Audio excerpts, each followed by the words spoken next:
नमस्कार, बुलेटिन में आप सभी का स्वागत है और मैं हूं चेतना शर्मा आपके साथ। चलिए जम्मू कश्मीर से जुड़ी बड़ी खबरों पर नजर डालते हैं और जानते हैं क्या कुछ सूरत हाल है। इस वक्त की बड़ी खबर जिला सांबा से सामने आ रही है, जहां पर कोरोना महामारी के बढ़ते प्रकोप के मद्देनजर अब जिला सांबा की सुनवाई जो है वो कर ली गई है। काफी लंबे समय से क्रिटिकल केयर एम्बुलेंसेज की जो मांग चलती आ रही थी, अब पहली बार सांबा जिले को 3 क्रिटिकल केयर एम्बुलेंसेज मिल चुकी हैं। फिलहाल ट्रांसपोर्ट डिपार्टमेंट जो है एम्बुलेंसेज के लिए पूरी तरह की जो भी औपचारिकताएं हैं वो खत्म कर रहा है और इन एम्बुलेंसेज की वजह से अब दूर दराज के इलाकों के मरीजों को जो है बड़ी सुविधा भी मिलने वाली है, क्योंकि कोविड का दौर जिस तरह से बना हुआ है और कोरोना के आंकड़े जो है वो जिस तरह से लगातार बढ़ते हुए नजर आ रहे हैं, इस बीच क्रिटिकल केयर एम्बुलेंसेज की सुविधा मिलना जो है ये बड़ी कारगर जो है ये साबित हो सकती है जिला सांबा के लिए, क्योंकि कई ऐसे दूर दराज के इलाके हैं जहां पर लोगों को जो है किस तरह की दिक्कतें पेश आती थी। अगर बात करें हॉस्पिटल्स की, अगर बात करते हैं या फिर जितने भी जो भी क्लिनिक्स की अगर बात करते हैं, तो काफी सारे ऐसे इलाके हैं जहां पर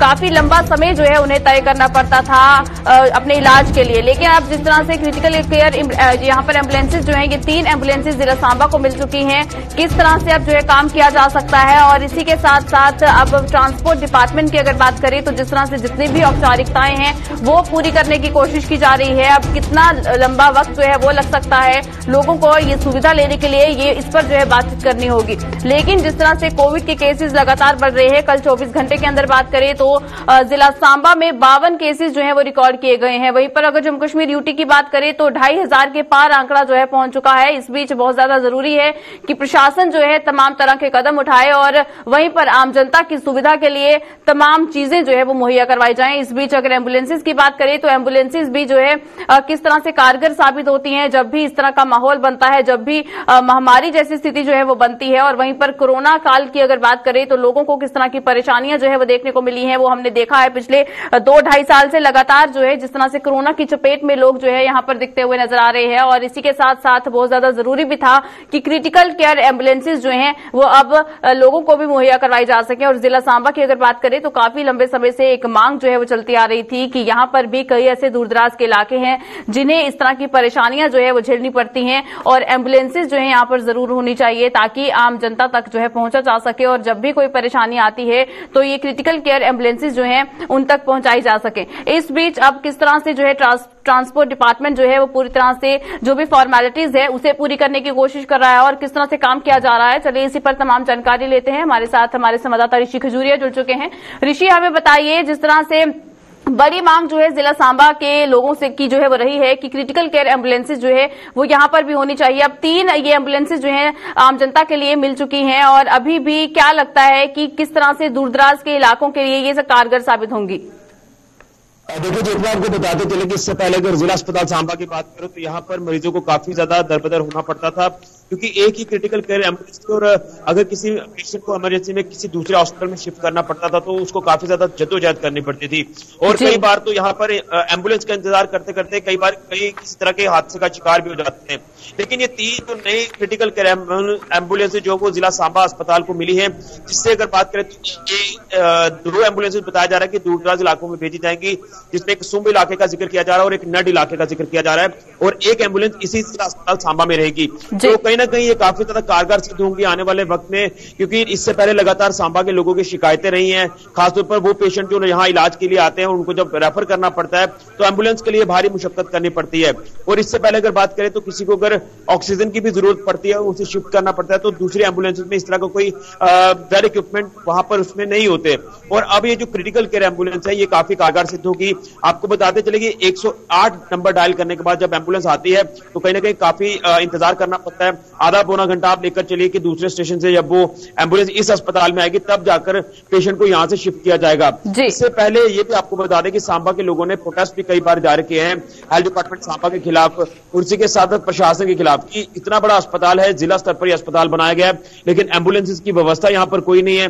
आपको बता दें कि ड्राइवर्स की कमी नहीं है लेकिन एम्बुलेंसेज यहां पर नहीं थी। और इससे पहले मात्र एक क्रिटिकल केयर एम्बुलेंस है जिला अस्पताल सांबा में जी। तो आप अंदाजा लगा सकते हैं कि अगर एडजॉइनिंग बाकी अस्पतालों की बात करें, वहां से जब पेशेंट यहां तक लाना है तो उसके लिए एम्बुलेंस के लिए जो वो लोगों को दरबदर होना पड़ता है। लेकिन अब कहीं ना कहीं ये जो एक रामबाण का काम करेंगे, जो 3 क्रिटिकल केयर एम्बुलेंस मिली है, अब देखना यह है कि कितनी जल्दी ये अस्पताल में जो वो शिफ्ट कर दी जाती है। बताया जा रहा है कि आज या कल यहां पर अस्पताल में ये एम्बुलेंसेस पहुंच जाएंगी, लेकिन इसकी जानकारी जो है वो हेल्थ डिपार्टमेंट सांबा जल्द जो वो शेयर करेगा और ये एक कारगर सिद्ध होंगी सभी लोगों के लिए जो भी लोग यहाँ पर ये जानना भी जरूरी है कि जिस तरह से ट्रांसपोर्ट डिपार्टमेंट जो है वो जितनी भी फॉर्मेलिटीज है वो जल्द से जल्द पूरी करने की कोशिश कर रहा है, तो क्या लगता है कितना लंबा वक्त जो है अभी लग सकता है ट्रांसपोर्ट डिपार्टमेंट को ये फॉर्मेलिटीज पूरी करने में?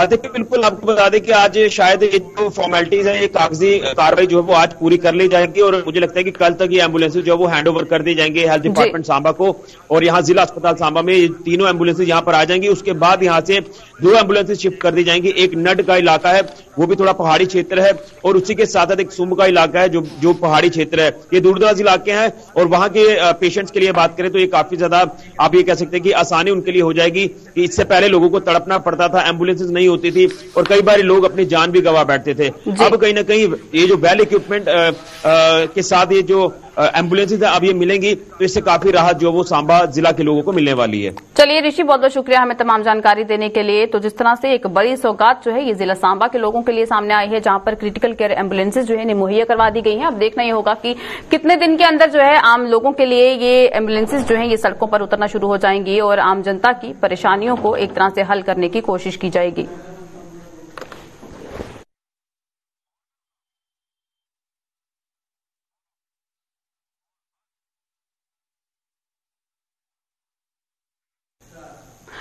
चलिए इसी के साथ आगे बढ़ते हैं, बात करते हैं जिस तरह से जम्मू कश्मीर के कई पहाड़ी इलाकों में जंगली जानवरों का प्रकोप जो है वो बढ़ता हुआ नजर आ रहा है। इसी बीच डोडा की अगर बात करें तो डोडा में भी जो है लगातार रिहायशी इलाकों में आए दिन जंगली जानवर पहुंचते हुए नजर आ रहे हैं और ऊपरी इलाकों की बात करें तो बर्फबारी से रिहायशी इलाकों का अब ये जानवर जो है रुख कर रहे हैं। गुंदना मलिकपोरा इलाके की बात करें तो यहां से भी तेंदुए के बच्चे बरामद किए गए हैं और जिले के राजगढ़ इलाके के लोग अब दहशत के साए में जो है जी रहे हैं, क्योंकि बहुत बार ये ऐसी वारदातें जो है सामने आई हैं जहां पर जंगली जानवर जो हैं वो अब रिहायशी इलाकों का रुख कर रहे हैं। और वहीं पर अब डोडा की अगर बात करें तो डोडा में भी इसी तरह की अब वारदात जो है वो पेश आई है, जहां पर तेंदुए के बच्चे जो है वो वहां पर बरामद किए गए। तस्वीरों में आप साफ तौर पर देख सकते हैं कि किस तरह से ये इन बच्चों को जो है ये यहां पर रखा गया है और रिहायशी इलाके हैं उसके बावजूद भी जिस तरह से इनका प्रकोप जो है अब यहां पर लगातार बढ़ता हुआ नजर आ रहा है। आम जनजीवन जो है किस तरह से अस्त व्यस्त हो सकता है और लोगों की अगर बात करें तो दहशत के साए में जीने में अब जो है जीने के लिए मजबूर हो रहे हैं। इस बीच जहां पर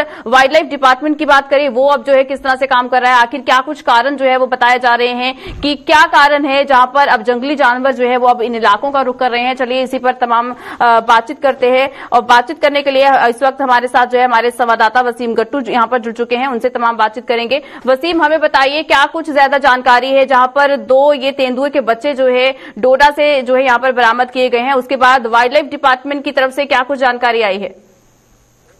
चेतन, देखिए जिस तरह से आपको बताऊं कि कल ने परसों एक जो है लेपर्ड का बच्चा जो है राजगढ़ के इलाके से मिला है। एक हिली एरिया माना जाता है और स्नोबॉन्ड एरिया है, वहां पे जब कुछ लोगों ने इस लेपर्ड के बच्चे को देखा और वहीं पे जो है जिला इंतजामिया को भी वहां से एक जानकारी दी गई और वाइल्ड लाइफ को जो अमला है, जो कंट्रोल रूम यहाँ पे है, यहाँ से फिर वो टीम चली गई और उसको वहां से रेस्क्यू किया गया।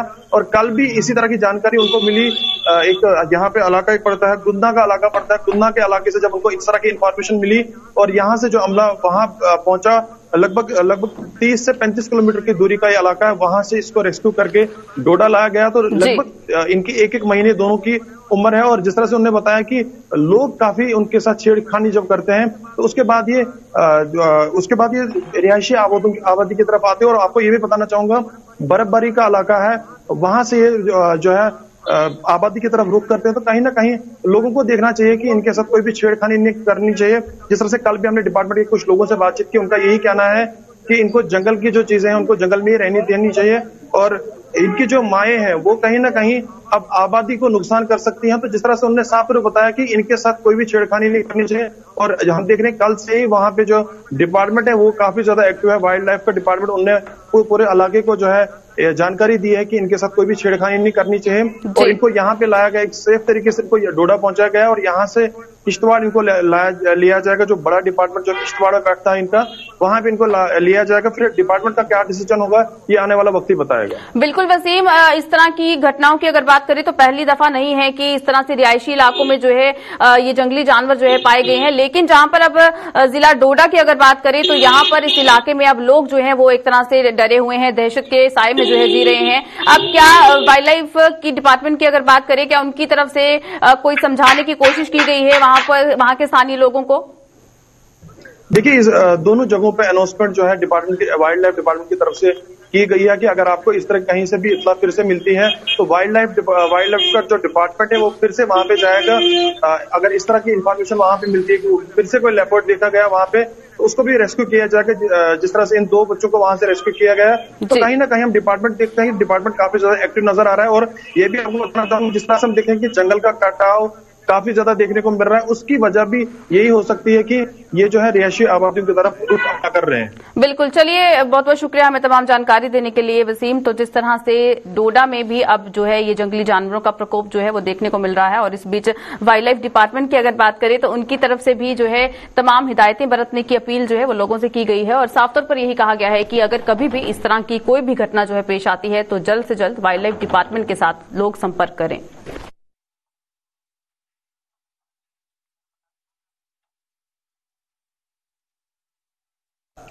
चलिए इसी के साथ आगे बढ़ते हैं, बात करते हैं रामबन की। रामबन में लोगों को किस तरह की परेशानियां जो है झेलने को पड़ रही हैं। आपको बता दें कि एक पावर प्रोजेक्ट की वजह से सड़क संपर्क से भी अब लोग जो है महरूम हो चुके हैं। रामबन के चक्का इलाके के लोगों को आंदोलन जो है वो अब जोर पकड़ता हुआ नजर आ रहा है, क्योंकि एकमात्र सड़क जो है उनके इलाके को जाने वाली वो अब बाधित हो रही है और लोगों को आने जाने में किस तरह की परेशानियां जो है यहाँ पर झेलने को मिल रही हैं। आपको बता दें कि जिला मुख्यालय तक पहुंचने में भी अब लोगों को दिक्कतों का सामना जो है यहाँ पर करना पड़ रहा है। और काफी लंबे समय से मांग की जा रही थी कि जल्द से जल्द यहाँ पर सड़क मार्ग को जो है एक तरह से ठीक किया जा सके, ताकि लोगों को जो है किसी तरह की परेशानी ना आए। सबसे पहले बहुत जरूरी है कि स्थानीय लोगों का क्या कुछ कहना है, वहां के जो रहने वाले जो लोग हैं उनको किस तरह की परेशानी आ रही है, उनका क्या कुछ कहना है, आइए सुनते हैं।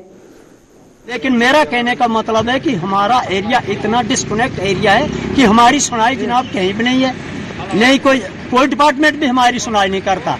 मैं ज्यादा क्या कहूँगा जनाब, अगर मैं लेंथी चले जाऊँ तो हमारे साथ कितना धोखा क्या गवर्नमेंट ने कि जमीनें जनाब 19,000 रुपया कनाल, आप 4x4 का रोड निकल रहा है 19,000 रुपया कनाल, और सर हमारे रोड का 18,000 रुपया कनाल, और 19 लाख रुपया ये अपने 4x4 का जो रोड निकला गवर्नमेंट का ही है ये। और हमारे रोड का क्या हमारी जमीन का कितना मुआवजा बना सर? 18,000 रुपया, 6,000 मेरी जमीन का। अंदाजा लगाओ सर, तो कितनी हमारे साथ कितनी सहूलियत की गवर्नमेंट ने, कितना हमें फायदा पहुंचा और कितनी। फिर अगर हमारे पास रोड अगर होता जनाब, कोई मंत्री कोई डीसी साहब कोई हम ले जाते कहीं अपने गांव में जाकर कहीं सुनाई मारी होती, लेकिन वहाँ रास्ता चाहिए ना, रास्ता नहीं है। ये हमारी मजबूरी है जनाब। अगर हमारी एज के मुताबिक मेरी 60 साल एज है, अगर एलजी साहब सुनते होंगे तो उनको कम से कम गरीब लोगों पे एहसान करना, ये मतलब उन पे एक एहसान समझो, हम पे एहसान करें,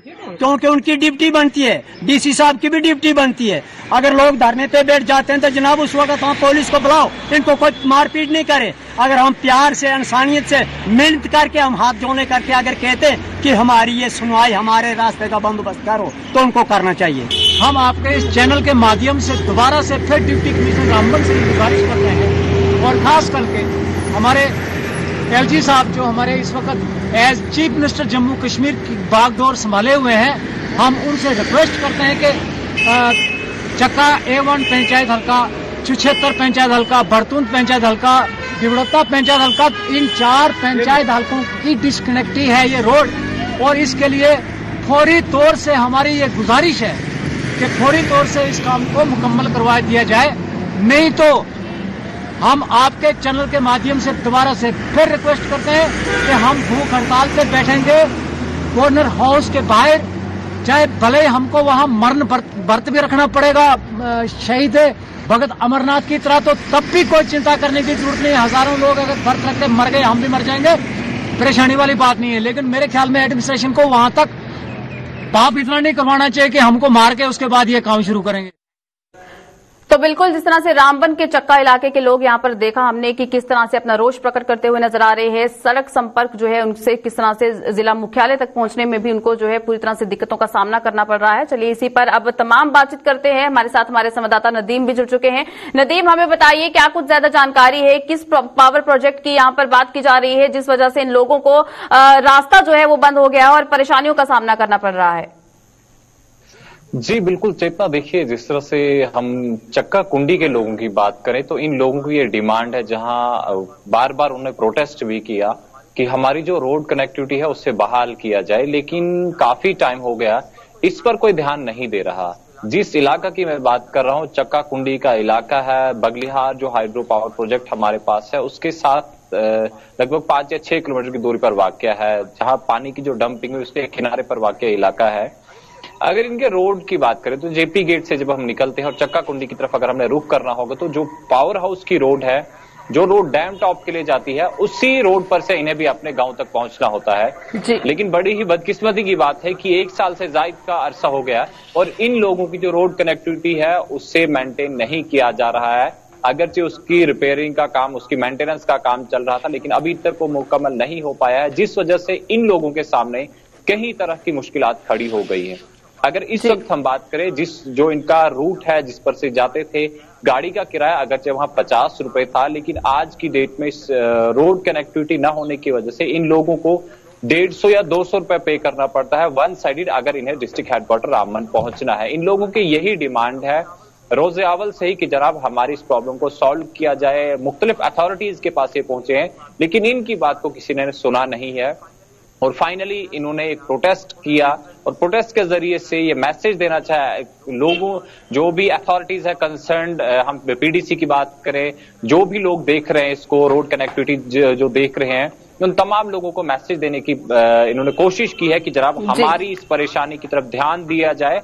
अगर ध्यान नहीं दिया तो आने वाले वक्त में बड़े पैमाने पर प्रोटेस्ट होगा, क्योंकि रोड कनेक्टिविटी न होने की वजह से यहाँ के मरीजों को परेशानी। लेकिन नदीम, जिस तरह से इन स्थानीय लोगों ने ये भी बताया कि काफी लंबा वक्त हो गया है ये परेशानी का सबब इन लोगों को भुगतते हुए, तो क्या उस वक्त से एडमिनिस्ट्रेशन के कोई अधिकारी यहाँ पर नहीं पहुंचे, उनकी तरफ से कुछ बयानबाजी नहीं की गई? जी बिल्कुल, देखिए चेतना, मैं आपको एक चीज बता दूं कि रोजे अव्वल से ही इन लोगों ने सिलसिला जारी रखा था कि जो भी मुतल्लिका हुकाम है या जो ऑफिसर है जो इस चीज को देखते हैं उन तक जरूर पहुंचे थे और उनसे यकीन भी दिलाया गया था कि जनाब आपकी प्रॉब्लम को जल्द सॉल्व किया जाएगा। लेकिन 1 साल का अरसा गुजर गया, यानी वो चीज की तारीख पे तारीख तो मिली लेकिन प्रॉब्लम सॉल्व नहीं हुई। लोगों को आज प्रॉब्लम फेस करनी पड़ रही है और मजबूर होकर ये लोग प्रोटेस्ट करने के लिए सड़कों पर उतरे हैं। चलिए नदीम, बहुत बहुत शुक्रिया हमें तमाम जानकारी देने के लिए। तो जिस तरह से लोग यहाँ पर परेशान होते हुए नजर आ रहे हैं और इसी बीच पावर प्रोजेक्ट की जो है वजह से यहाँ पर जो इनका सड़क संपर्क जो है वो टूट चुका है। अब मांग यही की जा रही है प्रशासन से कि जल्द से जल्द इनकी मांग को पूरा किया जा सके, वरना आने वाले समय में किस तरह से ये बड़ा प्रदर्शन जो है वो भी कर सकते हैं।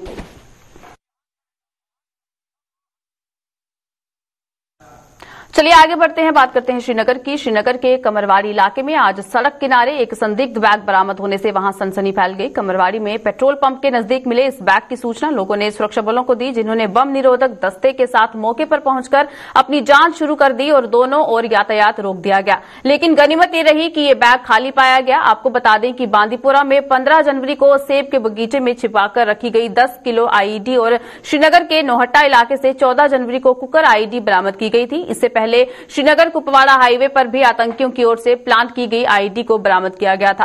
गांदरबल में भी सेब के बगीचे से आतंकियों की ओर से छिपाए गए विस्फोटकों के जखीरे को पिछले शुक्रवार को बरामद किया गया था। इसमें रॉकेट लॉन्चर, हथगोले और आईईडी बनाने में इस्तेमाल होने वाली सामग्री भी शामिल थी। इसके अलावा पाकिस्तान द्वारा गणतंत्र दिवस पर सीमा पार से जम्मू कश्मीर में व्यापक पैमाने पर हिंसा फैलाने की साजिश रची गई है।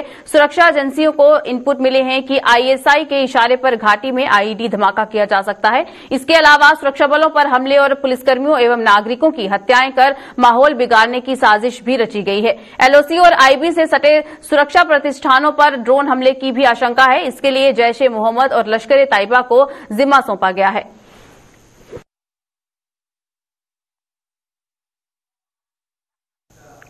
जम्मू में स्टेट कैंसर इंस्टीट्यूट का निर्माण लगभग पूरा होने वाला है। सुपर स्पेशलिटी हॉस्पिटल के बगल में बन रहे 100 बेड के 120 करोड़ रुपए की लागत के स्टेट कैंसर इंस्टीट्यूट के शुरू होने से जम्मू व सूबे के अन्य जिलों में कैंसर से जूझ रहे मरीजों को इलाज करवाने में बेहद सुविधा होगी। इस इंस्टीट्यूट की शुरुआत इस साल मार्च महीने में होने जा रही है, जिसकी खूबियों के बारे में जीएमसी जम्मू की प्रिंसिपल डॉक्टर शशि सूदन शर्मा ने जानकारी दी है। स्टेट कैंसर इंस्टीट्यूट जो बन रहा है हमारे सुपर स्पेशलिटी हॉस्पिटल के साथ 100 बेडेड है ये, और सिविल वर्क्स इसके जल्दी कंप्लीट हो जाएंगे। इक्विपमेंट सारा ऑर्डर्स प्लेस कर दिए गए हैं। ये इक्विपमेंट स्पेसिफिक मॉडिफिकेशंस जो साथ साथ चल रही हैं, जैसे जैसे जो कंपनीज हैं हमें बता रही हैं, सारा हाई एंड इक्विपमेंट, कोई भी कमी यहाँ नहीं रहेगी। लेकिन हमारे यहाँ जो रीजनल कैंसर इंस्टीट्यूट है, एक मुबारक बात ये है कि अभी हमने एक अच्छी रेडियोथेरेपी मशीन, जो बहुत समय से एक कमी थी, वो पूरी हो चुकी है। एक मशीन थी पुरानी जो 1995 से काम कर रही थी, तो एक नई मशीन के आने से भी हमारी जो पेशेंट केयर यहाँ की है वो उसमें इजाफा हुआ है। रेडिएशन ऑन्कोलॉजी का डिपार्टमेंट हमारे यहाँ ऑलरेडी था। इसके साथ अभी जो स्टेट कैंसर इंस्टीट्यूट है उसमें मेडिकल ऑन्कोलॉजी और सर्जिकल ऑन्कोलॉजी के डिपार्टमेंट्स भी ऐड हो जाएंगे। तो जैसे ही ये बिल्डिंग तैयार होती है, प्रिवेंटिव ऑन्कोलॉजी की बिल्कुल शुरुआत में ही कैंसर को पहली स्टेज में पकड़ लेना, ये सारी, और हमारी कैंसर रजिस्ट्री जो है, और हमारे जम्मू में कौन से प्रकार के कैंसर है और उनको प्रिवेंटिव मेजर्स लेने के लिए हमें क्या क्या कदम उठाने होंगे, ये सारी शुरुआत वहां पे जोर शोर से टाइमली शुरू हो जाएगी। जम्मू के जीएमसी और इसके सहयोगी अस्पतालों में कोविड के 11 नए मरीज भर्ती होने के साथ ही इन अस्पतालों में अब ऐसे मरीजों की संख्या 85 हो गई है। जीएमसी अस्पताल में 39, डीआरडीओ में 29 और गांधीनगर अस्पताल में 17 मरीजों का इलाज चल रहा है। अच्छी खबर यह है कि इन सभी अस्पतालों से कुल 32 और मरीज स्वस्थ होकर अपने अपने घरों को लौट गए हैं। जीएमसी अस्पताल में तैनात डॉक्टर कैलाश ठाकुर ने यह जानकारी देते हुए बताया कि इन सभी मरीजों की हालत स्थिर बनी हुई है और उम्मीद है कि आने वाले दिनों में ये स्वस्थ होकर अपने अपने घरों को लौट जाएंगे। मेडिकल कॉलेज और एसोसिएटेड हॉस्पिटल में 11 पेशेंट जो है कोविड-19 के एडमिट हुए हैं। हमारे पास जो एडमिटेड पेशेंट्स थे उनमें से 32 पेशेंट जो है ठीक होने के बाद हमने डिस्चार्ज करके उनको घर भेजा हुआ है। अभी हमारे पास टोटल पेशेंट्स जो है 85 पेशेंट्स एडमिटेड हैं, जिनमें से 39 पेशेंट्स मेडिकल कॉलेज बख्शीनगर वाले हॉस्पिटल में हैं, 17 पेशेंट्स एमसीएच गांधीनगर में हैं और 29 पेशेंट जो है हमारे डीआरडीओ हॉस्पिटल भगवती नगर में एडमिटेड हैं। इस 2 पेशेंट्स की कोविड-19 की वजह से डेथ हुई है। हमारे पास यहाँ टेस्टिंग की बहुत अच्छी उम्दा सुविधाएं जो है हर हॉस्पिटल में उपलब्ध हैं। ट्रीटमेंट की बहुत उम्दा सुविधाएं जो है वो उपलब्ध हैं।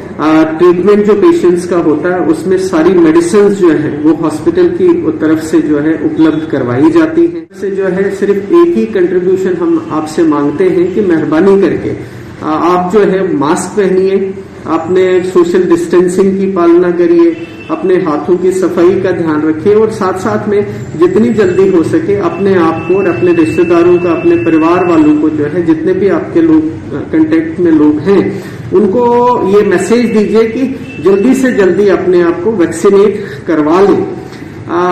कि हमारे जो अभी तक मोर्टेलिटीज हुई हैं उसमें यही देखा गया है कि मेजॉरिटी ऑफ द पेशेंट जो है या तो अनवैक्सीनेटेड हैं या उनमें कोमॉर्बिड कंडीशंस जो हैं, जैसे डायबिटीज है, हाइपरटेंशन है, पुरानी कोई प्रॉब्लम है, टीबी की दवाई खाई है, तो वो देखने में आया है कि उनमें मोर्टेलिटी की जो परसेंटेज है वो थोड़ा सा ज्यादा है।